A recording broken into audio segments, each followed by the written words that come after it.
Many people know the lore behind Skyrim and Oblivion, but very few know the history of the Elder Scrolls universe. In this video, that is what I plan on teaching you, the entire history of the Elder Scrolls universe. We're going to start this off with the Dawn Era. The Dawn Era was the era in which time began. Brothers Anu and Padme enter the void and time begins. Their first spirits are born into the Arbus. Their names are Lorkhan and Ariel. Lorkhan creates the concept of Mundus. He then tricks and convinces other original spirits into its creation. Those who didn't join the Daedra, and those who did join the Aedra. After the creation of Nirn, many Aedra are angry or disappointed. This leads to a great war, which at Mora was conquered by the armies of man, and Lorkhan has his heart ripped out and cast down to Nirn. Then, the wandering races of Nirn start settling into their land and creating civilizations, and that is the end of the Dawn Era. In the Merethic Era, the Aldmer leave the lost continent of Almaris and settle on Tamriel. They drive their primitive beast races into lesser-known areas like Black Marsh or the wasteland of Elsewhere. The Aldmer take the islands where the Imperial City now stands, but only the White Golden Tower stands there at this point. They start colonizing Vvardenfell, and the Dwemer settle in the mountains, and are consistently being harassed by the Chimmer with raids and territorial disputes. The first Nords in a great migration start colonizing northern Tamriel, coming from Mount Mora. Ysgramor transcribes the Nordic language and becomes the first human historian. The Nords then build Saarthal. The Elves drive the Nords away in the Night of Tears, which is a mass genocide of Nords by Elves. The Nords return, being led by Ysgramor. These Nords were the original 500 companions. The Nords then commit a mass genocide of the Elves themselves as revenge. And that is the end of the Merethic Era. At the beginning of the First Era, King Harald conquers all of Skyrim. He becomes the first High King of Skyrim. He then dies, and the King's Mood is created. His son Hjalmar succeeds him. Hjalmar dies the next year, and is succeeded by High King Vrage the Gifted. During this time, the Ethereum Wars between the Dwemer cities are taking place, severely weakening them. Sometime after First Era 240, King Geller becomes High King of Skyrim. He then conquers the Dwemer city-states.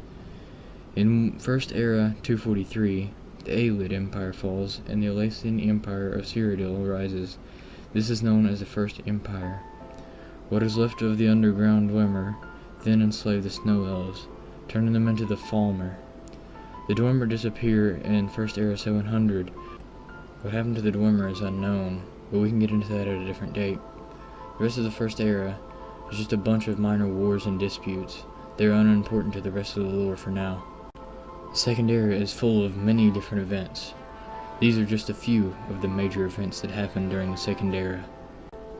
In Second Era 230, the Mages Guild is formed over a man named Vanus Galerion. Tamriel breaks out into many different civil wars, and the Imperial Council declare martial law. In Second Era 321, the Guilds Act is passed, and the Fighters Guild forms. Second Era 412 is the earliest known mention of Dark Brotherhood, but it is said they existed many years before that. Second Era 430, the Interregnum begins. In Second Era 578, 5 companions recover the Amulet of Kings from Sancre Tor, but Menomarco, one of the companions, betrays the others and tries to use the Amulet of Kings to become Dragonborn. Menomarco's betrayal broke the covenant with Akatosh, thus breaking the seal between Oblivion and Nirn, and caused a massive burst of arcane energy inside the Imperial City, named the Soul Burst. This event then led to Molag Bal's invasion of Nirn. He attempted to merge Nirn and his plane of Oblivion, Cold Harbor, into one. This invasion lasted many years, but is eventually ended. Many years later, in Second Era 828, a man named Talos is born. Talos, being born on Admora, moves to Skyrim, where he learns war strategy from other chieftains of the area. He then discovers his power of the voice. Knowing of his presence, the Greybeards summon Talos to High Hrothgar, where they teach him the ways of the voice.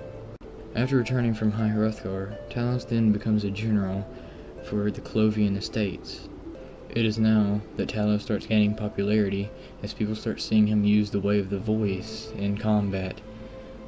When Nords saw Talos use the Thu'um in combat, they saw him as a true son of Skyrim and the next true emperor of Tamriel. Once Talos actually ascends to the throne, he conquers all of Tamriel and takes the name Tiber Septim, thus beginning the Septim Dynasty and ending the Second Era. The Third Era began under Tiber Septim's orders, and this is where the Septim Dynasty begins. When Tiber Septim dies, his son Pelagius Septim is crowned. In just a few years, Pelagius is assassinated. Quintera Septim is crowned Empress, and she dies in Third Era 48. Uriel Septim I is crowned.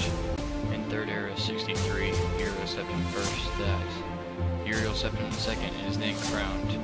Following Uriel II's death, Pelagius Septim takes the throne in 3E82. After Pelagius takes the throne in 3E82, the Septims rule peacefully for a while. Then, in 3E120, Queen Fatima Septim gathers a large army in preparation for the rebellion against the throne. This rebellion is known as the War of the Red Diamond. The war later ended with Queen Fatima's defeat, and Uriel Septim III is burned alive by an angry mob. Sepphoris Septim is then crowned emperor. Later, Pelagius III, also known as Pelagius the Mad, begins his rule, but declares himself incompetent, so Catariah, his wife, becomes the emperor's regent. Pelagius dies later in his asylum. In the year 3E405, the events of Daggerfall take place. In 3E427, the events of Morrowind take place. In 3E433, the Oblivion Crisis occurs. Emperor Uriel Septim VII is killed by the Mythic Dawn. Martin Septim is crowned emperor. Then he sacrifices himself and the Amulet of Kings to banish Mehrunes Dagon from Nurn, thus ending the Septim Dynasty and the Third Era. At the beginning of the Fourth Era, Red Mountain erupts and the Red Year begins. The High King of Skyrim gives Solstheim to the Dark Elves due to the Red Year. The Thalmor come into power over Somerset Isle. Valenwood is taken over by Thalmor agents, and the Third Aldmeri Dominion severs all ties with the Empire. Winterhold's Great Collapse occurs. On the 30th of Frostfell 4E171, the Great War begins between the Empire and Aldmeri Dominion.